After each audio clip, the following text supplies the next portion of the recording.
저희가 늘 이 광고 쥐루사로 밀고 있습니다. 다 유사, 모조, 짝퉁, 구라, 가짜 광고지요. 저희 광고 보내주시기 바라겠습니다. 저희가 그래도 이 팟캐스트 정치 시사 부문에서 1등을 먹었습니다. 네, 모든 공중파 프로그램을 제끼고 네, 1위를 차지했고 네. 뭐 1위부터 한 3위 사이 왔다 갔다 합니다. 네. 저희 경쟁 프로그램들은요. 네. 예를 들어 손석희, 또는 박경철. 박경철, 이런 박경철은 프로들입니다. 누구예요? 예? 손석희는 알겠는데 박경철은 누구예요? 박경철을 몰라요. 어쨌든 KBS, MBC 양대 간판 프로들이 저희 경쟁 프로입니다. 예, 그렇습니다. 그러나 저희 환경은 쪽방에서 셋이서 쪼그려 앉아서 방송하고 있다는 거. 지금 스튜디오 렌탈비도 지금 못 내고 있어요. 이 2시간 녹음하는데 5만 원인데 이 없어가지고 심각한 경영난에 지금 휘말려 있습니다. 저희 그래서 광고를 좀 주세요. 아니면 뭐 저희가 조만간에 후원 계좌를 한번 만들어 버리든가. 지금 방송하는 거예요? 예, 그렇습니다. 난 두 분이 그냥 심심해서 구라 풀고 있는 줄 알았는데. 저희 딴지일보로 전화를 주십시오.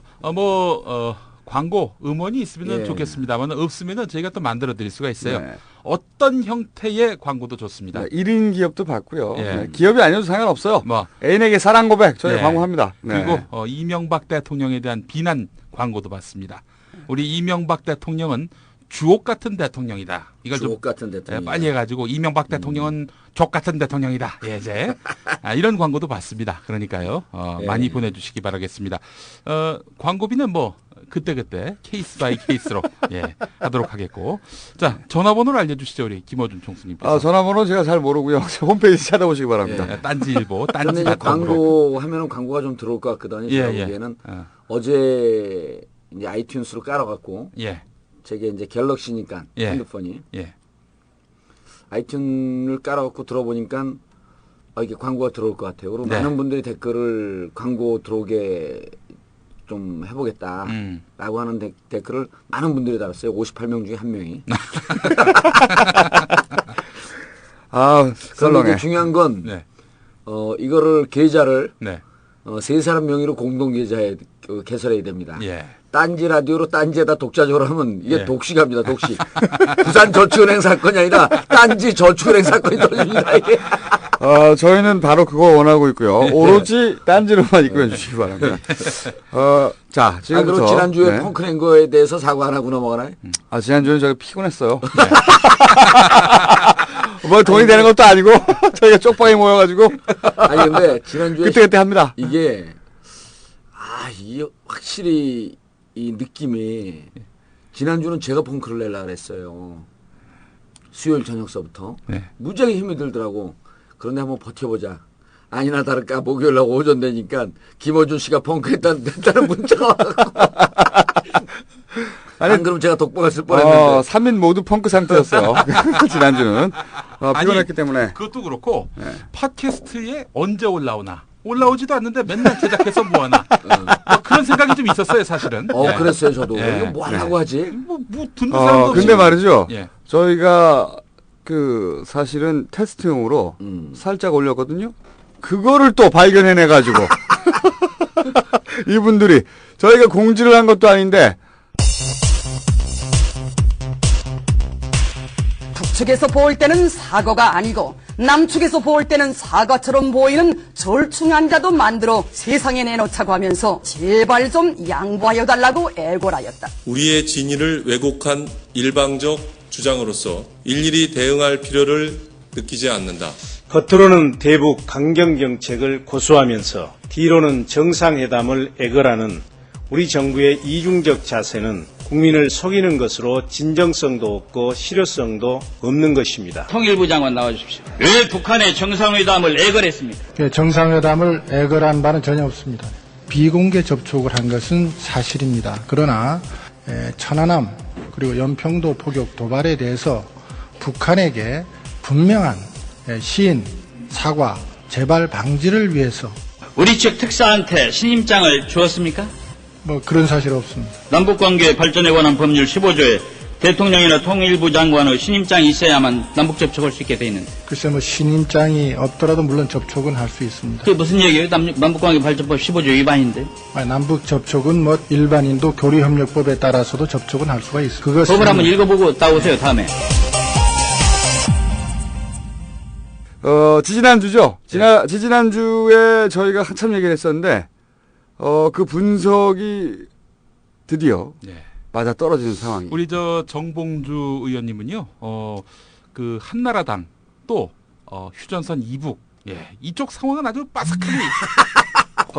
한나라당뿐만 아니라 사실은 민주당이나 거의 모든 상황을 정확하게 예측합니다. 본인에 관련된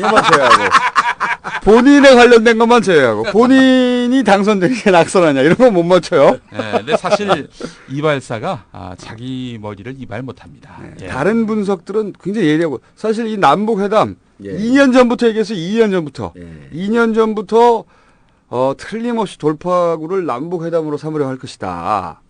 얘기는 했었죠. 그때는 아무도 주목하지 않았어요. 그러나 바로 지지난주 저희가 함께 이 자리에서 얘기를 했습니다. 북한에 대해서 천안함 사과해라. 이런 얘기를 하는 걸로 봐서는 의도는 이렇다. 정권 교체가 되면은 천안함 청문회를 하게 될 텐데, 북한이 미리 사과를 해버리면, 그런 모양새를 갖춰주면, 더 이상 음모론이 통하지 않게 되니까, 이 천안함을 털 수 있게 된다. 그렇기 때문에, 꼭 사과가 아니다 하더라도, 겉으로 보기에, 사과 비스무리한 거. 유감의 모양새만이라도 취해달라고 요구할 것이다. 이게 바로 맞췄어, 바로. 대단해. 그 김총수가 받았고 그렇죠. 애걸 복걸을 할 것이다. 그 기사가 그대로 나왔어요. 애걸 복걸. 저희가 북한이 이 방송을 들었을지도 몰라요. 아이팟으로, 팟캐스트로. 사실은 세상의 사람들의 그 정치적 판단이라는 게 좀 떨어지기 때문에 우리 방송을 미리 듣고 그것을 쫓아서 하는 경우가 많아요. 그 한나라당이나 민주당도 당의 정치적 입장을 결정할 때 늘 PSI나 이제 나는 꼼수다. 이게 더 터졌으니까요. 이걸 보고 요걸 좀 피해서 가야 되겠다. 혹은 요걸 쫓아서 그대로 가면 자기들 의중이 이미 읽혔기 때문에 크게 욕은 안 먹겠다. 그래서 이 방송을 보고 갈 가능성이 높습니다. 이 얘기는 뭐냐면요. 물론 한나라당이 저희 방송을 듣고 그런 입장을 정하지는 않습니다. 이 얘기는 뭐냐면 정봉주 전 의원의 분석이 그만큼 업계에서 주요하게 먹히고 있다는 자화자찬이었어요.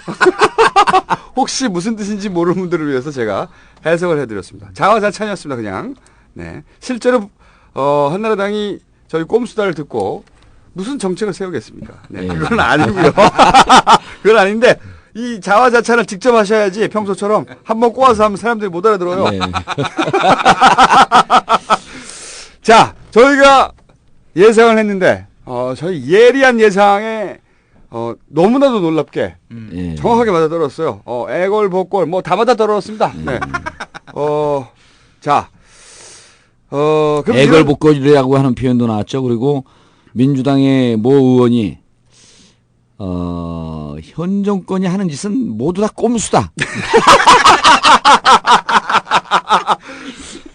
놀라운 것은 저희가 이 방송을 북한이 이런 폭로를 하기 2주 전에 이런 상황이 발생할 것이라는 걸 정확하게 예측했다는 거 찾아봐 주십시오.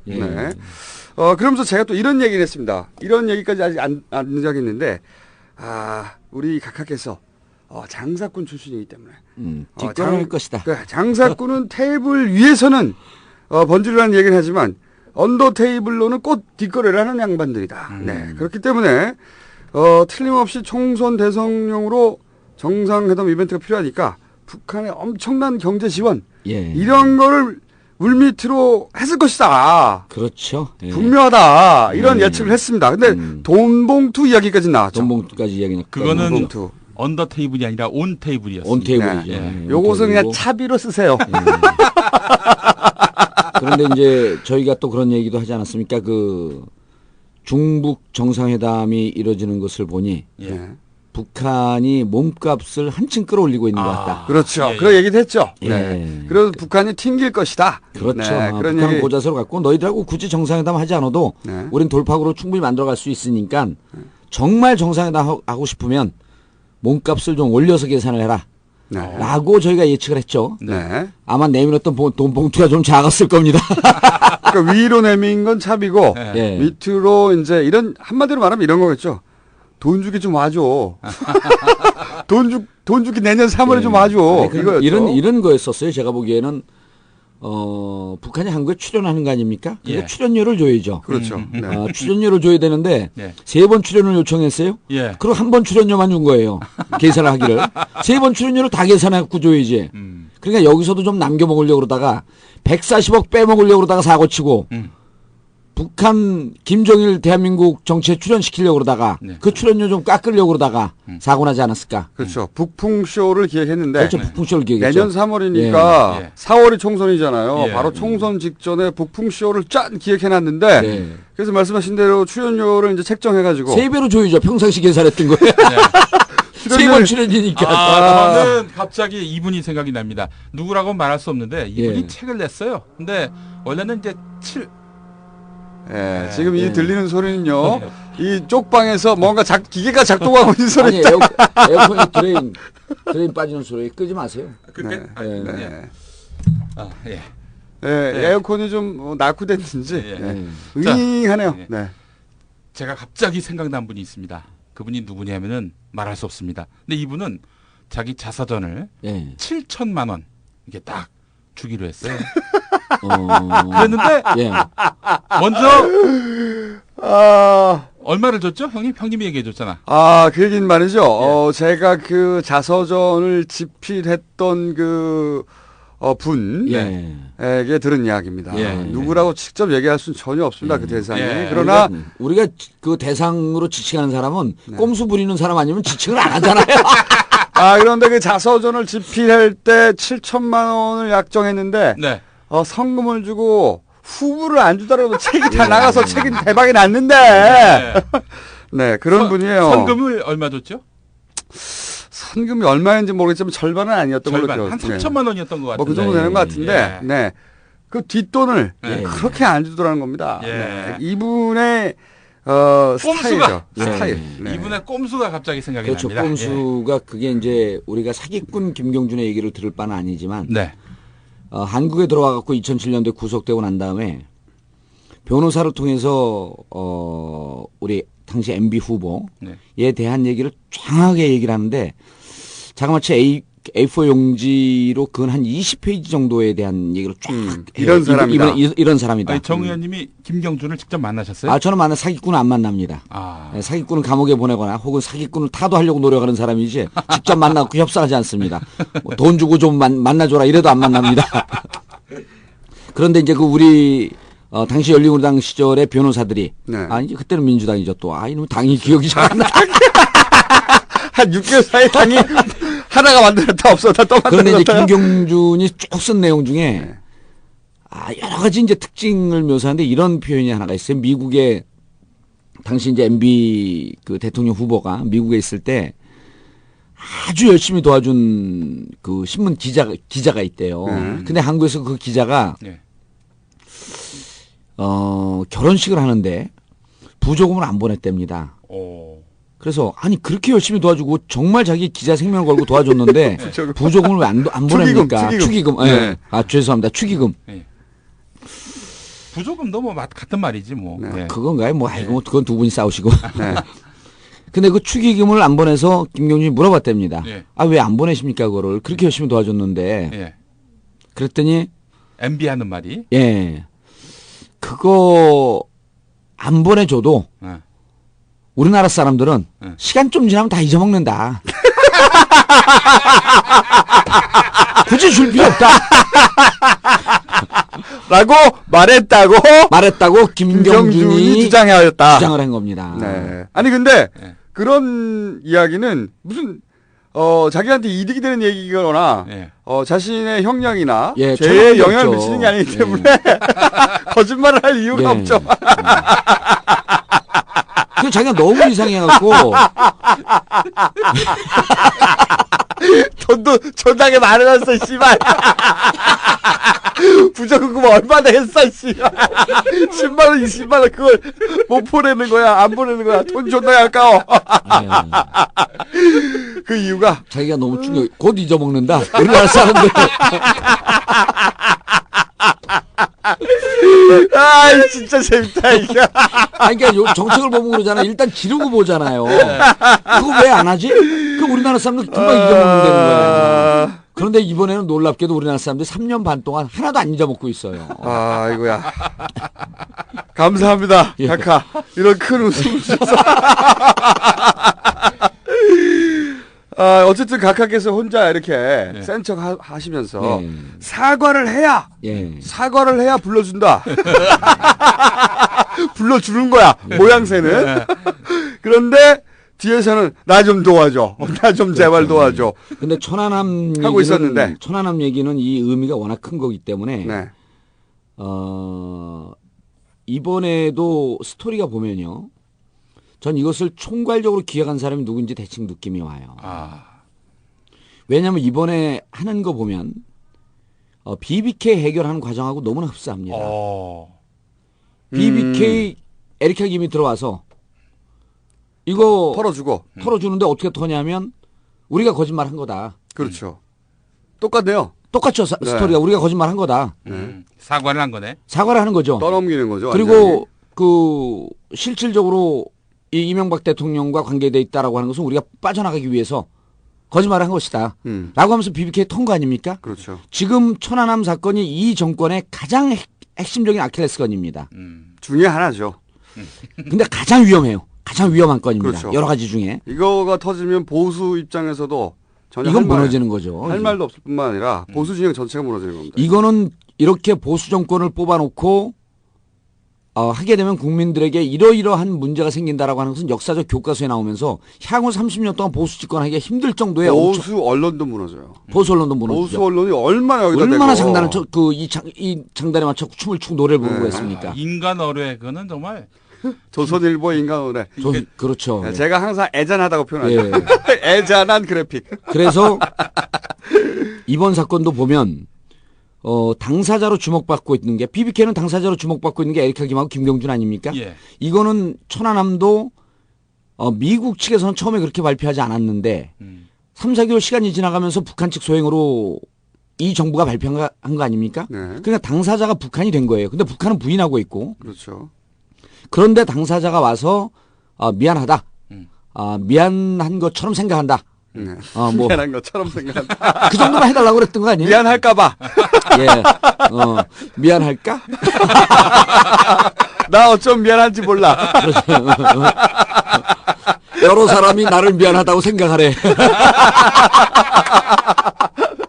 미안하다고 느껴졌으면 돈 준대. 이번에 저 민주노동당하고 예. 진보신당이 네. 그런 비판 여론을 존중한다 그랬는데 예. 나에게 미안하다라고 얘기하는 사람의 의견을 존중한다. 그래서 거기서 털면 천안하면 털리는 겁니다. 그렇죠. 털고 나면 아니 자기가 했다고 그러는데. 자기가 했다 그러는데 네, 누가 뭐라고 그래. 그래서 네. 이번에 그 전에는 남북 대화의 전제 조건이 뭐였었냐면요. 정상회담에 대화의 전제 조건이 뭐였었냐면 일단 핵폭입니다. 원래 이 정부가 출범할 때 비핵 개방 3천 아닙니까? 네. 비핵 개방 3천. 그런데 그러고 나서 금강산 피격 사건이 났어요. 그리고 나서 그 다음에 전제 조건이 바뀝니다. 금강산 피격 사건에 대한 사과 및 재발 방지 약속을 해야지 남북 대화를 한다. 예. 근데 비핵은 그러니까 핵폭기는 계속 있었어요. 그런데 이번에 느닷없이 이것이 천안함 사고라고 하는 게 이번에 처음 들어갑니다. 거기다 연평도까지 끼워놓죠. 근데 연평도와 천안함까지 끼워놓은 것은 국민들의 시각을 혼돈스럽게 만들기 위함이에요.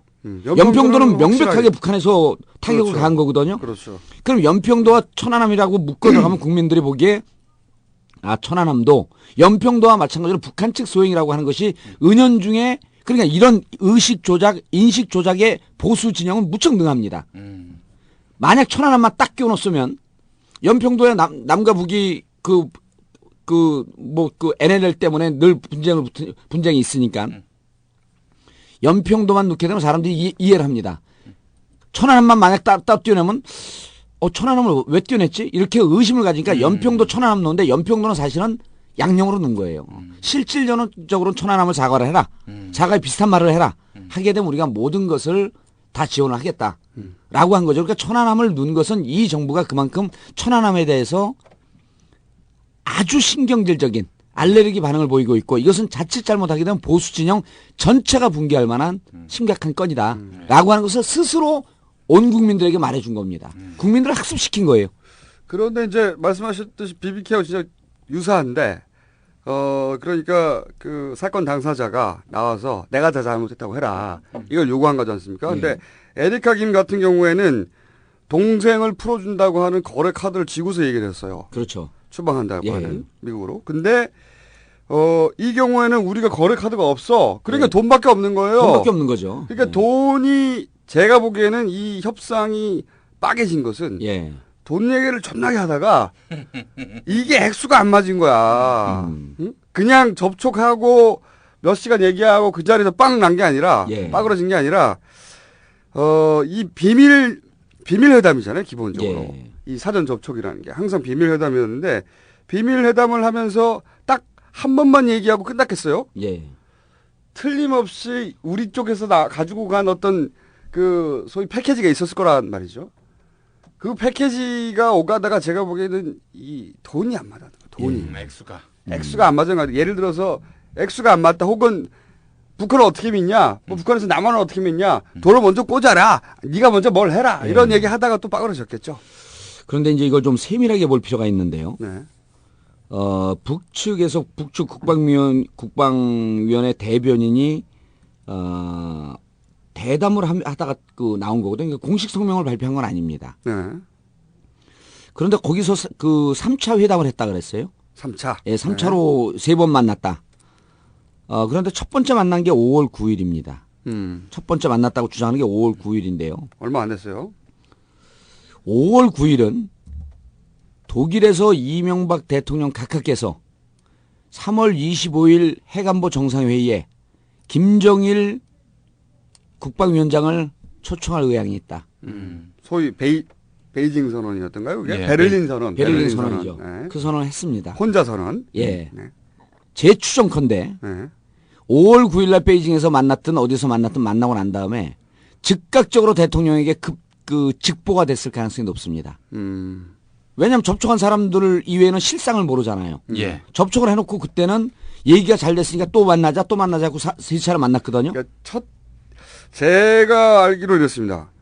독일에 갔을 때 같이 수행했던 김태효 전략비서관인가? 대외 전략비서관.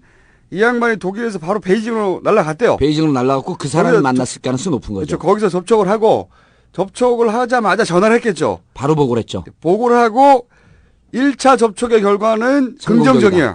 긍정적이다. 긍정적이니까 여기서 각하께서 그러면 내가 입을 열어도 되겠구나. 될 것 같으니까 마치 자기가 선언을 해서 북한이 호응을 한 것처럼 만들고 싶었던 거지. 처음에 구도는. 아니 근데 이제 저는 거기서 한 발 더 나가서 죄송합니다. 제가 늘 김어준 총수보다 한 발 더 나가서 안 나가기만 해봐라. 이게 김 무슨 효요? 김태효. 청와대 대외 전략 비서관. 디테일을 몰라. 김태효. 저는 사람 이름 기억을 못해요. 김태효입니다. 지금 김총수의 이름은 아직까지 기억을 못합니다. 그런데 상황을 독일에 가 있기 때문에 급박하게 보고를 하긴 했을 거예요. 그렇겠죠. 그런데 이 비서관이라고 하는 사람들은 아무리 이게 정권이 이쪽 정권이라고 할지라도 무척 신중하게 보고를 합니다. 그런데 이것을 빨리 깜짝 쇼로 써먹어야 되겠다라고 하는 것은 MB 자신의 판단이 있을 가능성이 무척 높아요. 그렇죠. 독일에 있을 때. 그리고 만났고 2차 만남, 3차 만남이 계속 준비가 되고 있으니 상황은 긍정적이지만 아직은 발표하기는 조금 이르다라고 보고됐을 가능성이 무척 높습니다. 그래? 너네들이 맨날 그렇게 우왕좌왕하고 우유부단하니까 이 정권이 잘 안 되는 거야. 나는 발표해. 그러면서 질렀을 가능성이 무척 높습니다. 제가 거기서 한 발 더 나가보죠. 그거는 이제 평소에 가까이 품성으로 볼 때 충분히 그럴 수 있는데 거기 플러스 하나 더 있었어요. 뭐냐. 만약에 한국에서 발표해봐요. 베를린 선언이라고 할 수가 없잖아. 그렇죠. 모양이 안 나. 베를린 선언을 하고 싶었던 거야. 베를린 선언을. 아주 중요한 지적인데 한 발 나간 것 같지 않고. 그래서 제가 베를린에 있을 때 하고 그래서 싶었던 5월 9일 날짜가 맞춰진 게 물론 이제 그 시차를 우리가 아주 디테일하게 봐야 되는데 우리가 그쪽 정권 진영 사람들이 아니니까 그 시간은 못 보는데 공교롭게도 우연의 일치로 5월 9일 날 시간이 딱 맞아버린 거예요.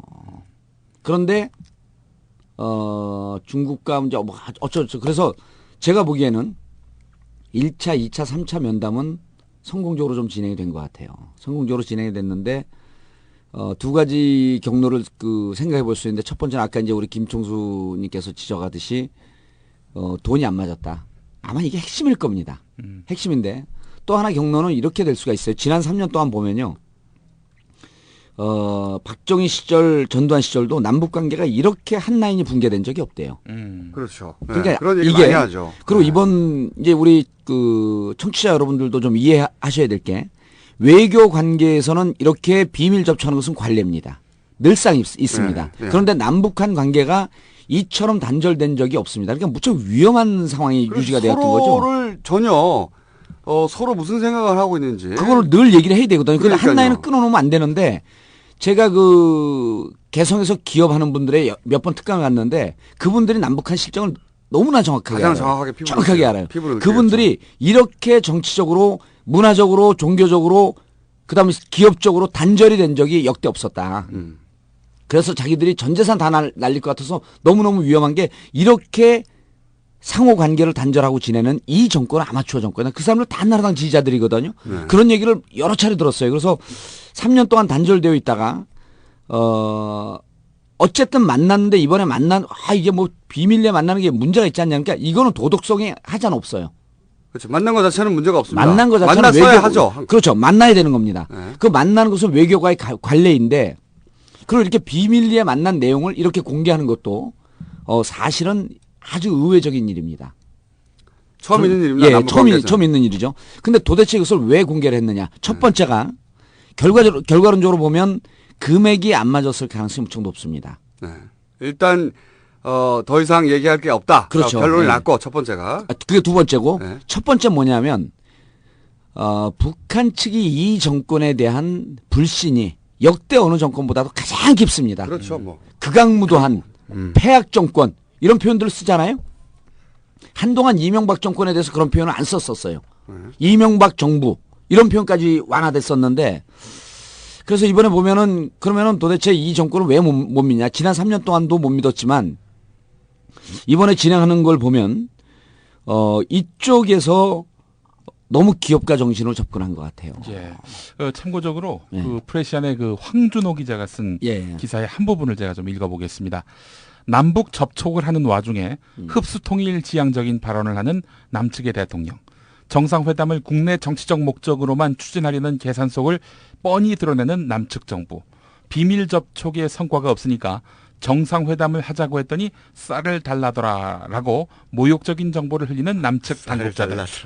이런 장면을 반복적으로 목격한 북한이 이번만큼은 또 당하지 않겠다고 단단히 벼른 것이다. 예. 그 예상은 들어맞았다. 정확한 분석이죠. 예. 정확한 분석이고 그리고 근데 우리가 프레시안 기자의 분석을 보고 방송을 할 수는 없잖아요. 정확한 분석인데 예. 저기서 이제 이런 얘기는 못 하는 거죠. 예. 틀림없이 그 동거래가 있었을 것이다. 그 그렇죠. 조건이 안 맞을 예. 것이다. 그리고 불신이 있었을 것이다. 근데 이게 진짜 아마추어 정권인 게 이런 게 있었습니다. 이제 그 김태효 대외 전략 비서관이 북한에 가서 예. 갔단 말이죠. 그러면서 표면적으로는 사과를 하면 3월에 부르겠다. 예. 이런 얘기를 했다고 하니까 국내 언론사들이 기자들이 아니 사과하면 불러줄게. 이런 거를 북한이 받을 리가 있느냐. 그렇죠. 이렇게 얘기를 하니까 그거 어차피 그 제스처를 한 거 아니냐. 북한 대북 관계 잘 안다고 하니까 정부에서 제스처를 한 거 아니냐. 이런 식으로 물으니까 거기다 대놓고 뭐라고 했냐면 청와대가 좀 있다가 아니다. 우리 진짜 잘 진행되고 있다. 그러면서 비밀 접촉 사실을 청와대가 먼저 밝혀요. 인정을 했죠. 예. 네. 예. 이게 진짜 바보들이지.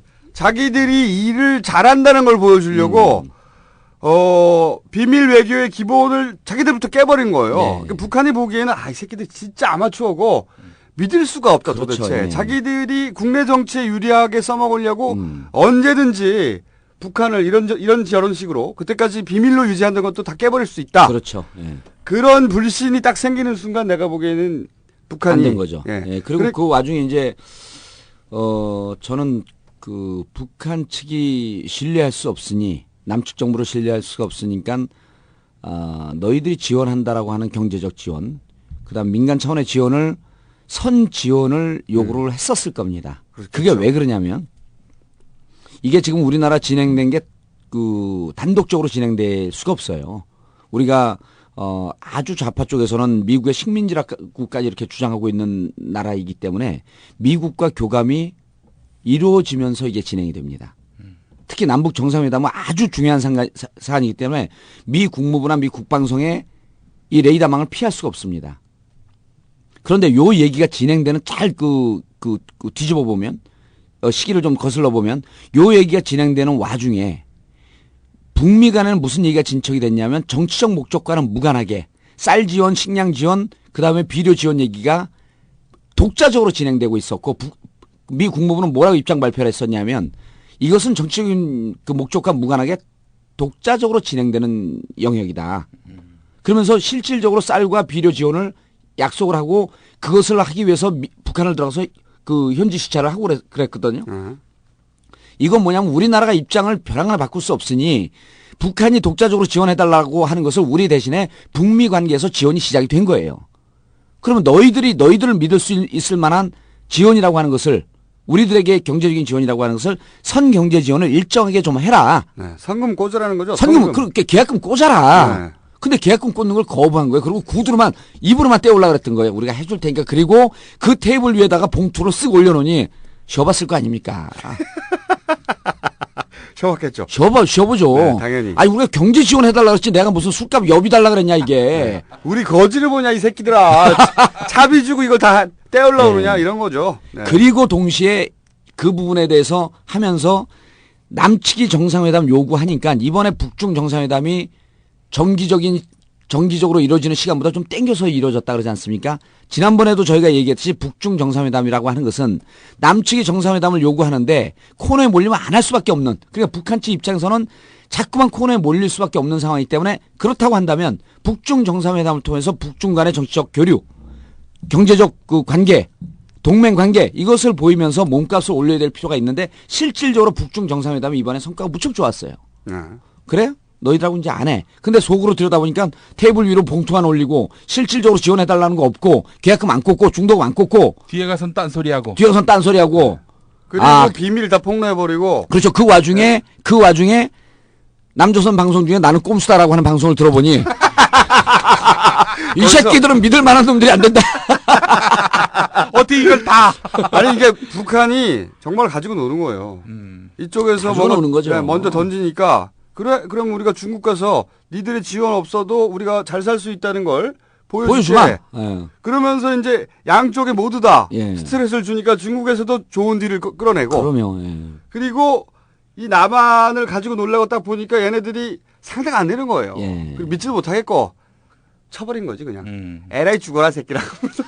그 북한이 주체 사상이 하나의 철학적 사상으로 자리 잡기 시작한 게 60년대 말 70년대 초반인데 60년대에는 그때 당시에는 소련입니다.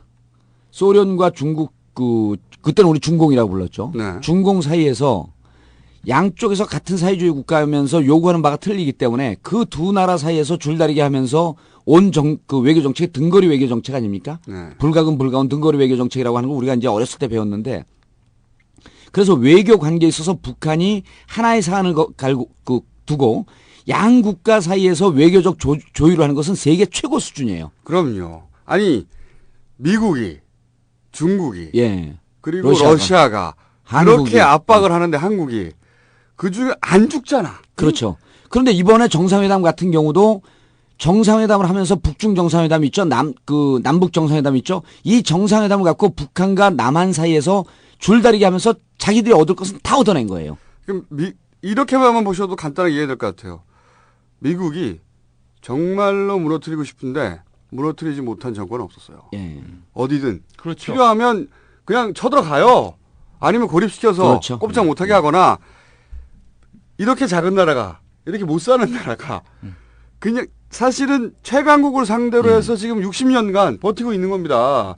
그러니까 그것은 전쟁 한번 안 했죠. 실제로. 그렇죠. 그 이후로. 실제 없었죠. 네. 그것은 순전히 도끼 사건 74년 도끼 만행 사건이 도끼 사건 이후에는 일체 그 충돌이 없었죠. 그러니까요. 순전히 외교력인 거죠. 그 외교력 그렇게 쌓여 있는 그 절정 고수의 북한 외교를 아마추어 그 이명박 정권 각각해서 상대하다가 이번에 좆된 거죠. 그냥 한마디로. 그러면 그리고 국민을 우습게 보듯이 북측도 우습게 받고 못 살면 다 바본 줄 아는 거예요. 그게 특기예요. 이 정권에. 이 오만함이 어디에서 드러나냐 하면요.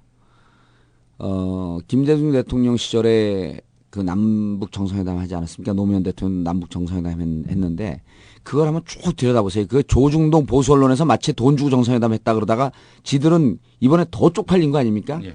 그런데 그때 정상회담 한 걸 잘 보면 6.15 공동선언, 14 공동선언 이런 성명이 나오듯이 남북한의 진짜 민족적 관점에서 우리 민족의 전쟁을 없애고 평화정착을 하겠다라고 하는 양측의 진정성이 가장 깊이에서 만날 때 정상회담이 이루어집니다.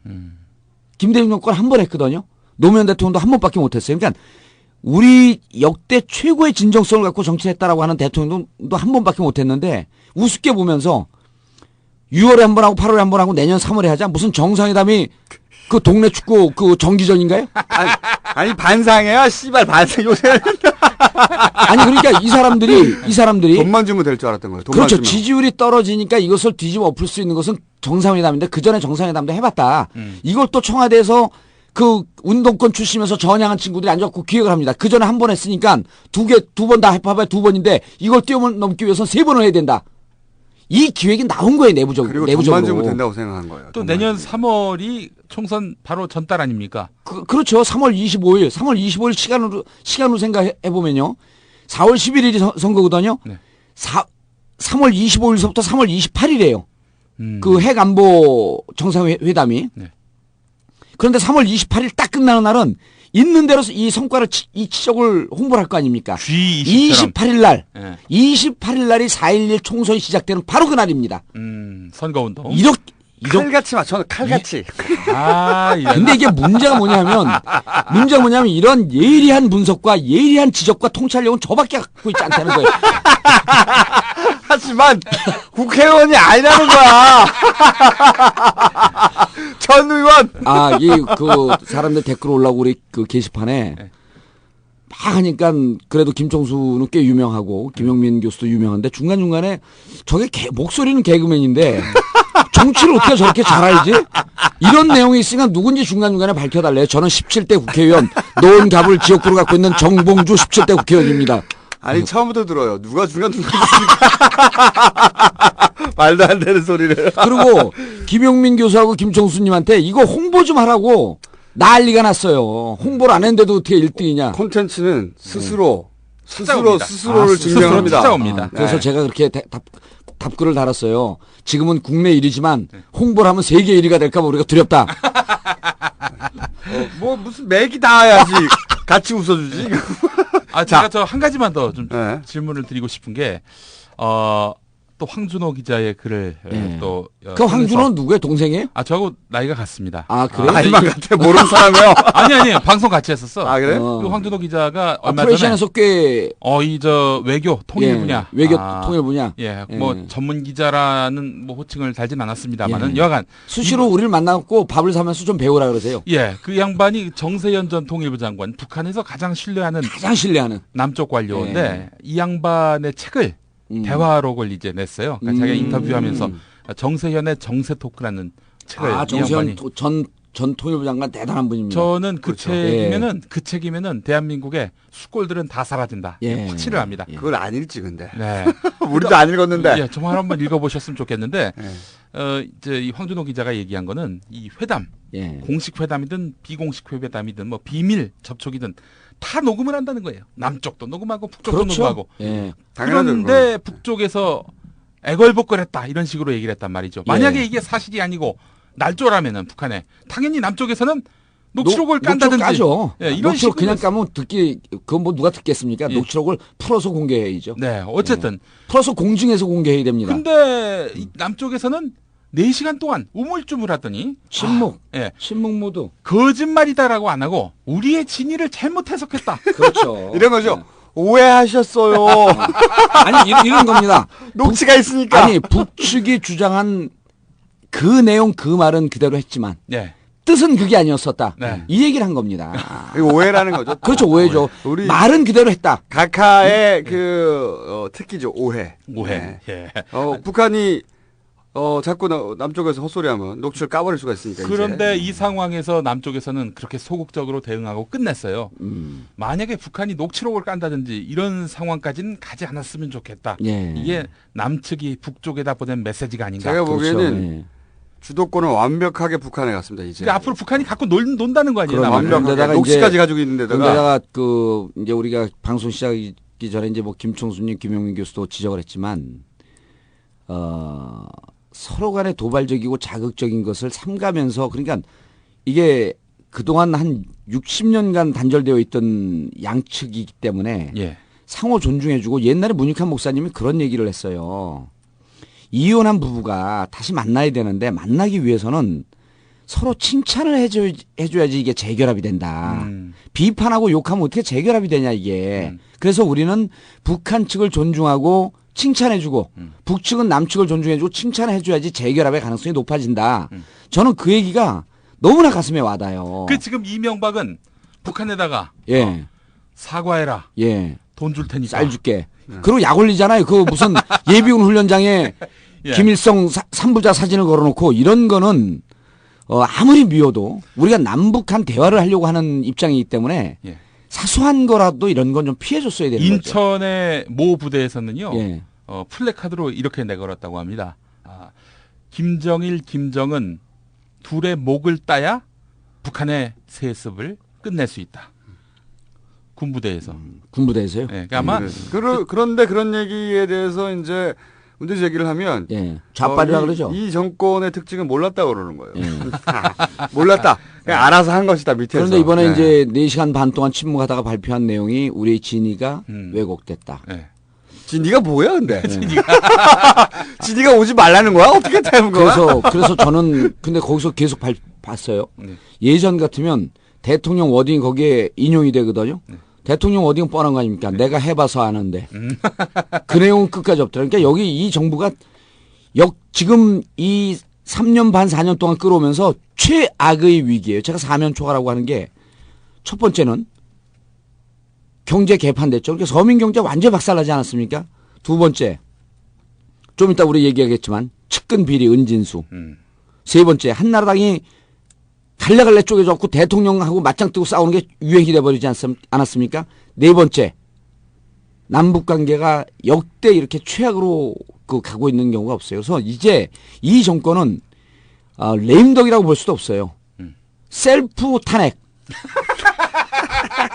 지 스스로 자기를 탄핵해버린 거야. 자학이야. 근데 지금부터 들으실 내용은 각각께서 이런 말씀을 하신 적은 없죠. 절대로. 그렇죠. 없습니다. 저쪽에서. 없고 다만 BBK 저희 3회차 방송을 들으시고 각각께서 혹시 마음속으로 이런 성찰에 어떤 기회를 가지셨지 않았을까. 각각께서는 워낙 마음도 이렇게 안 해본 게 없으신 반성까지도 안 해본 게 없으시기 때문에 다 경험의 소유자시기 때문에 예. 반성까지도 하시지 않으셨을까. 예. 그래서 저희가 그분의 어떤 음성을 심령으로 녹음을 했습니다. 심령으로 녹음한 내용을 지금부터 들으시겠습니다. 소득만 높고 품격과 교양이 없는 사람을 우리는 존경하지 않습니다. BBK와 관련하여 말씀드릴 기회가 없었습니다. 제가 BBK를 소유했다는 주장은 사실입니다. 분명히 확인했습니다.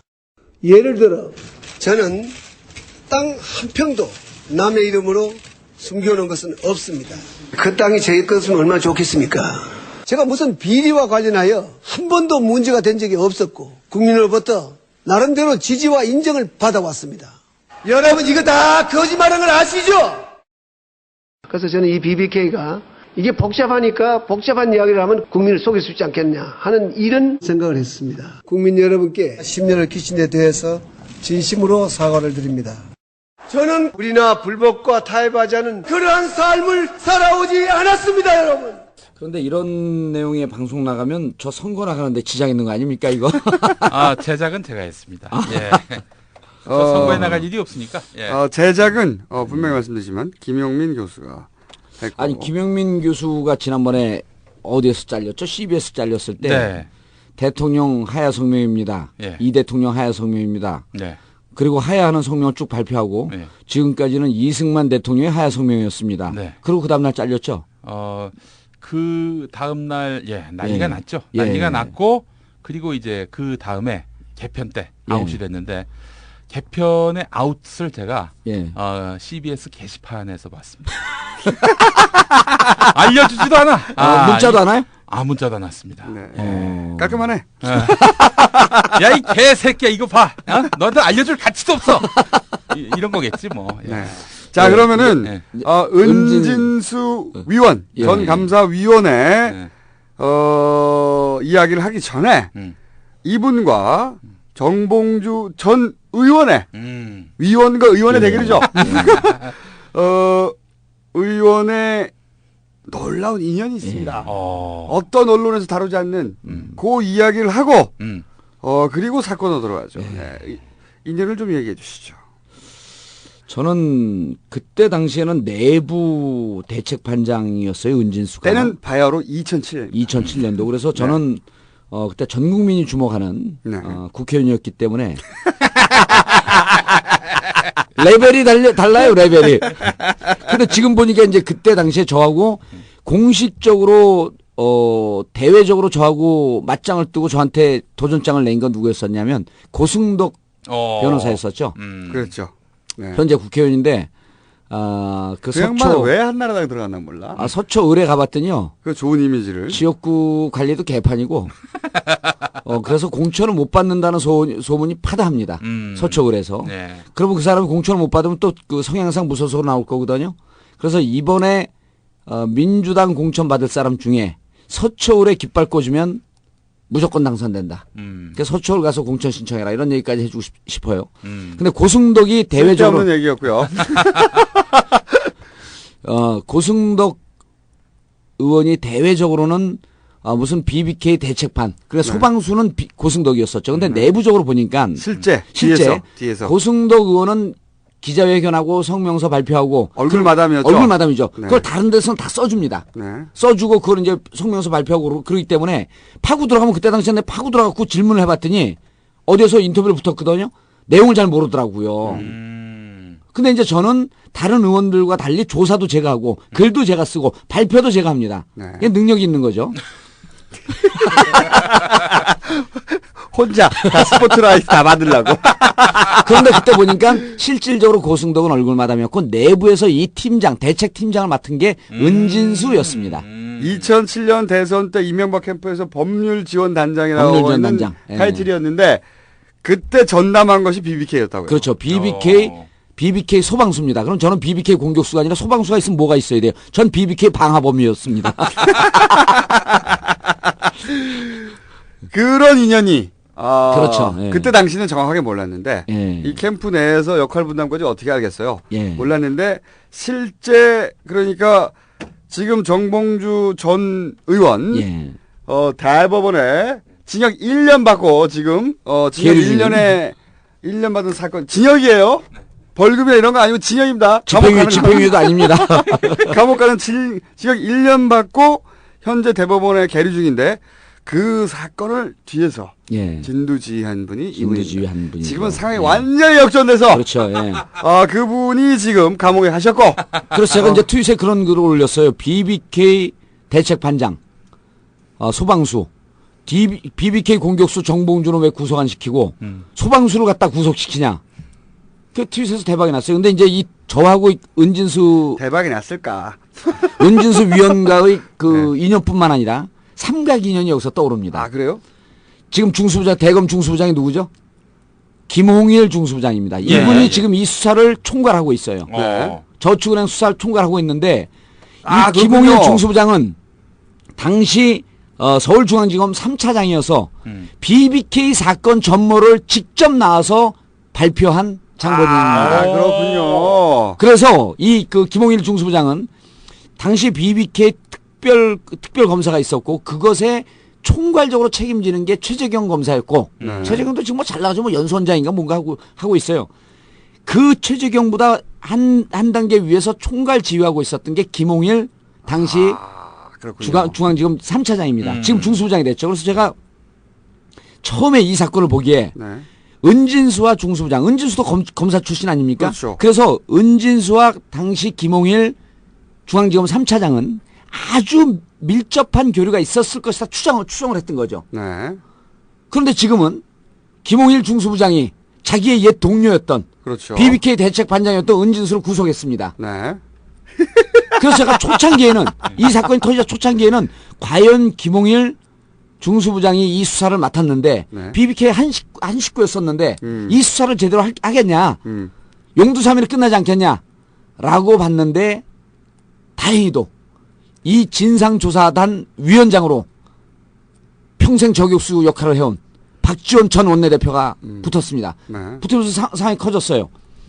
이것은 이제 덮기에는 그러니까 이걸 덮으려면 김홍일 중수부장 자신이 죽어야 돼요. 그래서 이 사건은 이미 접기에는 넘어갔지만 그래도 옛 적이든 동료든 BBK 3인방이 나와서 이거 싸우고 있는 형국이다.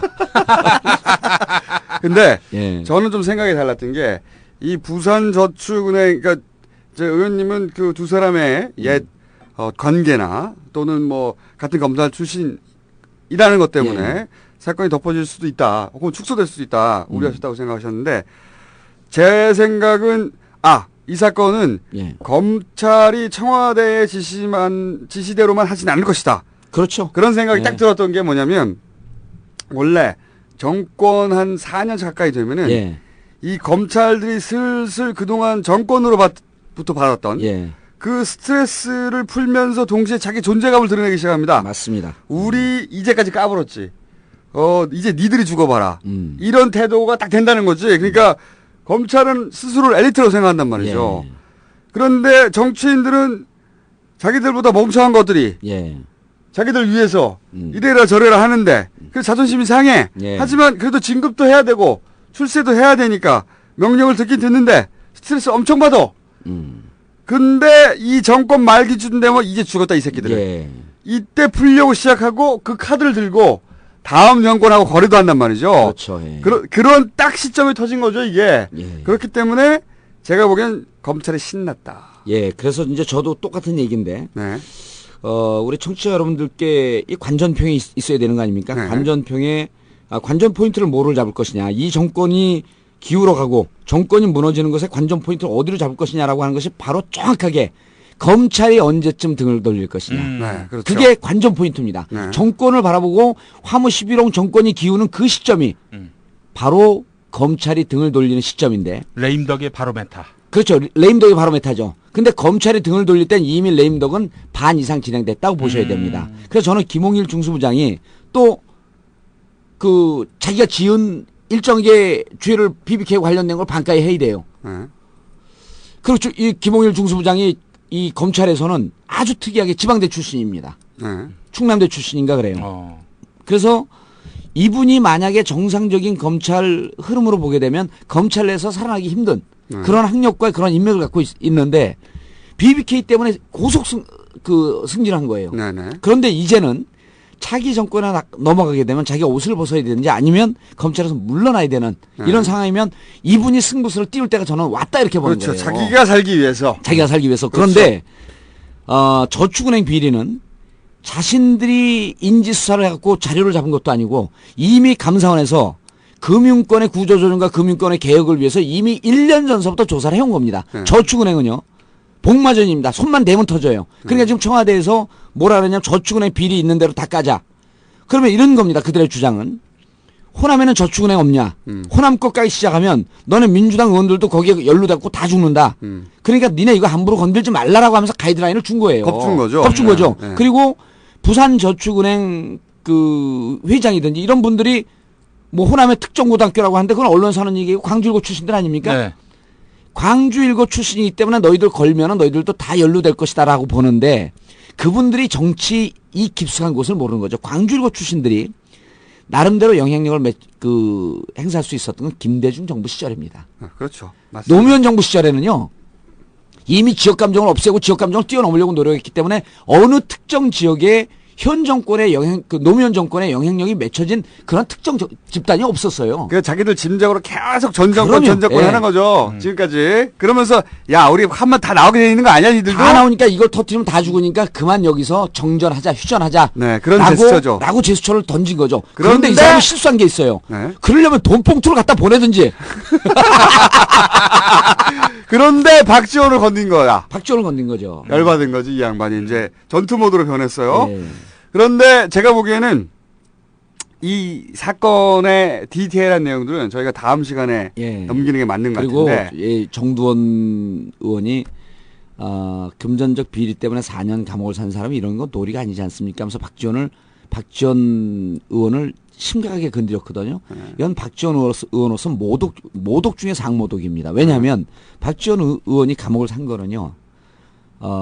당시 햇볕 정책과 북한과의 북한 경제 협력하고 그러면서 대북 송금 문제였었어요. 그리고 혼자 뒤집어 쓰고 한 거죠. 혼자 뒤집어 쓰고 한 거죠. 이거를 건드리는 순간에 당신 지저분한 인간이 겨 묻은 개가 똥 묻은 개 나무르는 거나 똑같지 않습니까? 아니 개인들 착복하는 거하고 그럼요. 남북 관계에 돈이 왔다 갔다 하는 거를 그것을 뒤집어 쓰고 하고 혼자서 본인이 김대중 정권의 역사적 이런 그 오점을 어느 정도 이렇지 않다라고 하는 것을 본인이 혼자 뒤집어 쓰고 갔던 거 아니에요. 그렇죠. 정권의 부담을 혼자 뒤집어 쓴 건데. 근데 그걸 건드렸어요. 그걸 건드렸기 때문에. 그 자존심이란 말이죠. 그렇죠. 뭐 용에 뭐라고 하는 게 영린이라 그러잖아요. 네. 건들지 말아야 될 것. 금도를 넘어버렸습니다. 그래서 한나라당이 이것을 건드리는 순간에 민주당은 전면전 모드로 갔죠. 전면전 모드로 가니까 한나라당은 빠지죠. 이제 청와대하고 싸워라. 왜? 청와대하고 거리를 둬야지 우리가 다음 선거에서 살아나기 때문에.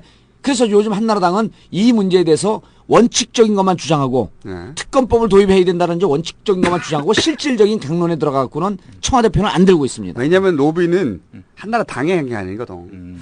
그렇죠. 한나라 당에 한 게 아니거든. 한나라당 의원들이 상당 부분 이렇게 생각하고 있을 거예요. 먹긴 니들 먹고 독박을 왜 우리가 쓰냐. 그렇겠죠. 예. 네. 근데 박지원 원내대표를 건드린다 하면 어떤 의미가 있는 건가요? 박지원 대표를 전투력이 가상하죠. 민주당에서. 이런 거예요. 지금 청와대에서 한 거는요. 우리 청취자분들에게 정확한 시각 교정을 해줄 필요가 있는데 청와대에서 저축은행 비리를 발본색원하자. 있는 대로 다 까자라고 하는 것은 다 까면 너희들 다치니. 그리고 그중에는 호남의 김대중 정권 시절 황태자라고 한 박지원이 있으니 당신도 다칠 수가 있으니 여기서 그만 이 정도로 전쟁을 종결하자. 그런데 박지원 대표 입장에서는 종결할 이유가 없거든요. 왜? 없으니까 자기가. 그들이 광주일고 출신이라고 하는 그 부산저축은행, 정진석은 삼화저축은행 그 회장하고 경북 아파트 일대 고깃집 가게 되면 얼마나 두 분이 친절하게 같이 다닌 게 다 나온다고 얘기하지 않았습니까? 경북 아파트 고깃집 주인 다음번에 한번 인터뷰해야겠어요. 두 사람 본 적이 있나? 실질적으로 상당히 많은 정보를 지금 민주당이 갖고 있습니다. 지금 안 까고 있는 거예요. 저쪽에서 대응이 나올 때마다 하나씩 둘씩 이게 이제 그 포장지 벗겨들이 살짝 나오기 시작할 건데, 이 저축은행은요. 그러니까 이게 양수겸장이 아니라 이제 앞뒤에서 협공을 받은 건데, 위에서는 북한 측 공격을 받고 있죠. 내부적으로는 저축은행 측근 비리 때문에 청와대는 셀프 탄핵 시점에 들어간 거예요. 그러죠? 한나라당 내부는 아수라장이 돼갖고 서로 살겠다고. 각자 도생의 길을 걷고 있지 않습니까? 무슨 스님들 같아. 각자 도생의. 그래도 한나라당 지지율이 더 높다는 거. 아니 근데 지금 이제 역전됐어요. 민주당 지지율이 좀 높습니다. 언제 역전됐어요? 역전됐어요. 어머나 민주당 한 거 아무것도 없네.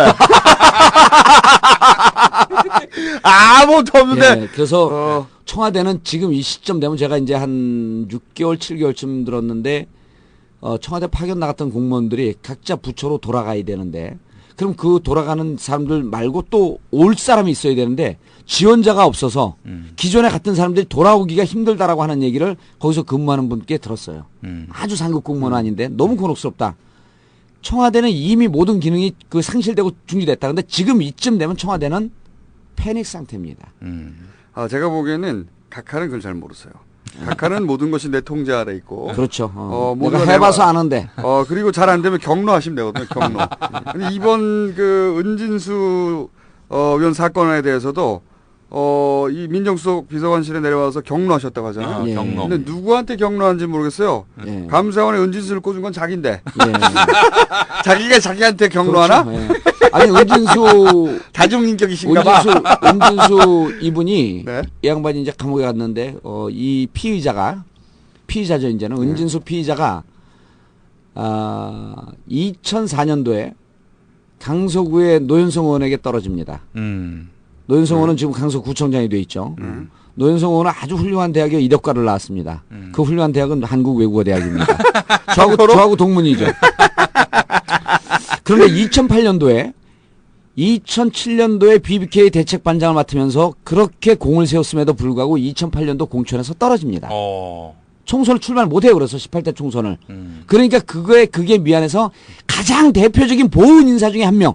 즉 이명박 대통령이 챙기지 않았으면 갈 수 없었던 차관급 감사위원으로 간 거예요. 다들 반대했죠. 그리고 화낼 사람이 없는 거예요. 누워서 자기 얼굴에 침 뱉고 그러니까 있는 자기한테 경로하신 거야. 지금 각각에서는 내가 왜 이랬을까? 민정수석 비서관실에 가서 경로하시고 강하게 질타했다라고 예. 조선일보가 보도했어요. 예. 그런데 자기가 꽂은 사람이야. 임명권자 아니에요, 임명권. 자기가 다들 안 된다고 그랬는데 자기가 꽂았는데 자기한테 경로하는 거야. 대통령 누구한테 경로하는 거냐 이거 도대체. 이걸 셀프 경로라고 하죠. 셀프 경로. 셀프 경로를 통해서 셀프 탄핵으로 가고 있다. 근데 이 사건에 진정한 꼼수 하나가 있어. 제가 오늘 여기까지 하고 사건의 실체에 대해서는 다음 시간에 해야 될 것 같은데 제가 기사를 읽다 보니까 숨어 있는 꼼수를 하나 발견했습니다. 뭐냐면은 공무원이 원래 비리 조사나 예. 형사 재판 예. 이런 거 받을 때 사표를 제출해서 사표 수리를 안 해줍니다. 예. 왜냐하면은 그 비리로 결론이 나면 퇴직금을 깎거나 못 받거나 하거든요. 퇴직금을 못 받죠. 예. 어마어마한 퇴직금을. 그런데 그래서 이제 그 지급 중지를 시켜놓는 거죠. 사표를 내고 사표를 수리를 해버리면 돈을 받아버리잖아요. 예. 그렇기 때문에 사표 수리를 안 해줍니다. 이거는 법으로 정해져 있어요. 법으로 정했어요. 네. 그 참여정부 시절에 우리가 만든 겁니다. 참여정부 시절에. 법으로 정해놨어요. 예, 그전에 없었고 네. 참여정부 시절에 저희가 만들어 놓은 법이고. 그런데 조선일보 보도를 보면 이렇게 나와 있어요. 사표 수리를 먼저 하고 예. 경로하셨다. 그리고 민정수석 비서관실로 나와서 예. 경로하셨다는 거예요. 사표 수리를 먼저 해주고 그러니까 돈은 챙겨줘 일단. 야 퇴직금 받아라야. 돈은 챙겨주고 원래 못하게 돼 있는데 돈 모를 리가 없죠. 예. 돈은 미리 챙겨주고 그런 다음에 얼마나 자유로운가 우리 각하는. 그런 다음에 경로해 셀프 경로. 그게 이제 법인 그 공무원 관련 규정 대통령 훈령이라고 저는 알고 있어요. 맞아요. 그거예요. 대통령 훈령입니다. 대통령 훈령을 예, 대통령 훈령을 대통령이 어겼다 해서 이제 민주당에서 문제 제기하면서 강하게 공격을 했더니 청와대 답변이 뭐라고 얘기를 하냐면 정무직 공무원은 예외다. 그런데 그게 말이 안 되는 게요. 장관, 차관 다 정무직 공무원이에요. 예.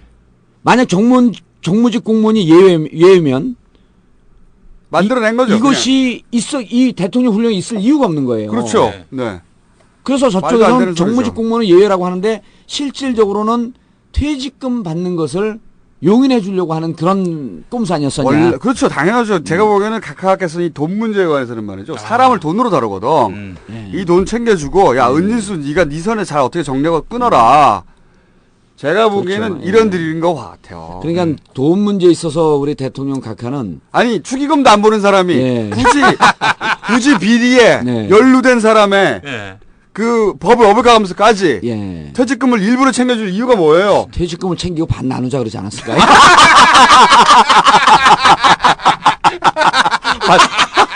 반띵. 야 반띵 알지? 그리고 내가 받은 미안하니까 청계 재단에 기부해. 그러니까 제가 보기엔 이 돈을 챙겨주는 건 우리 이러다 잡혀가는 거 아니에요? 그냥 추정이니까 관계 없죠. 이거 추정. 소설이죠. 소설. 소설. 전혀 근거 없는 악의적이고 그리고 그럴 리가 절대로 없는 절대 없죠. 우리 대통령 각하께서 극악무도한 소설. 감히 대통령 각하께서 어떻게 이러실 수가 있겠습니까? 우리 저 주옥 같은 대통령, 주옥 같은 대통령, 예, 주옥 같은 대통령. 여기서 주옥은 구솔주 구슬옥입니다. 그럼요. 예, 주옥 그래서 같은 저는 대통령. 이 꼼수가 예. 단순히 돈을 챙겨준다가 아니라 그 차원 한 단계 더 넘어서 예. 원래 계속 우리가 얘기했지 않습니까? 돈을 정말 아까우신 분이라고. 아, 오늘의 예술은 반띵입니다. 반띵. 그런데 이 은진수 전 위원을 사실은 돈으로 구슬리고 관리할 필요가 있는 사람인 거예요. 지금. 그러니까 그럴 필요 있어요. 왜냐면 많은 걸 알고 있기 때문에. 그렇죠. 많은 걸 알고 있기 때문에 야, 너 이거 챙겨주고 내가 이렇게 잘 해줬잖아. 너 나 배신하면 안 된다. 이 얘기가 이 꼼수에 들어있다고 그런 겁니다. 아, 그게 정확한 지적이 경향신문, 그러니까 좋은 신문이죠. 경향신문 만평이에요. 이런 게 나와요. 요즘 나가수를 그 패러디 해갖고 은진수가 마이크를 잡고 내가 만일 외로울 때면 누가 나를 위로해 주지. 여러분, 그런데 이 정권의 뭐 김황식 이런 사람들이 전음시키고 그러면서 도망가는 거예요. 자기가 입 벌리면 다 죽는다는 거죠. 그래서 지금 은진수 피의자는 상당히 많은 내용을 알고 있고 현 정권이 BBK부터 알고 있다. 그렇죠. 혹시 BBK 관련한 것도 다 알겠죠? 그러니까 BBK는 마른 입 다시 살아나요. 죽을 수가 없어요. 죽을 수가. 자, 그러면 오늘은 여기까지 그 언론에 등장하지 않은 뒷이야기들. 사실 이런 게 더 재밌거든요. 그렇죠. 위험한 내용들은 우리가 소설 쓴 것에 불과한 것이고. 지금까지 말씀드린 내용은 전혀 근거 없는 3인의 일방적인 골방 추정이었어요. 골방에 사는 쓰레기적인 추측이다. 그런 골방 추정이었고요. 전혀 근거 있을 리가 없고 각각 이렇게 했을 리가 없죠. 절대로 그렇게 했을 리가 없다. 이 점 이 점 각인해 주십시오. 그리고 이제 긴급 제안인데요. 끝날 때는 출연자가 누가 출연하는지. 알겠습니다. 지금까지 진행은 김호준이었고요. 그다음에 구라 정봉주 전 의원. 정봉주 17대 국회의원, 지역구는 노원갑, 공릉동, 월계동. 소속은 민주당. 그 부분은 듣지 마시고요. 기술 김영민 교수였습니다. 제작도 했습니다. 기술 제작 그리고 간혹 꼽사리. 참고로 오늘 밥값은 반가이들 합시다.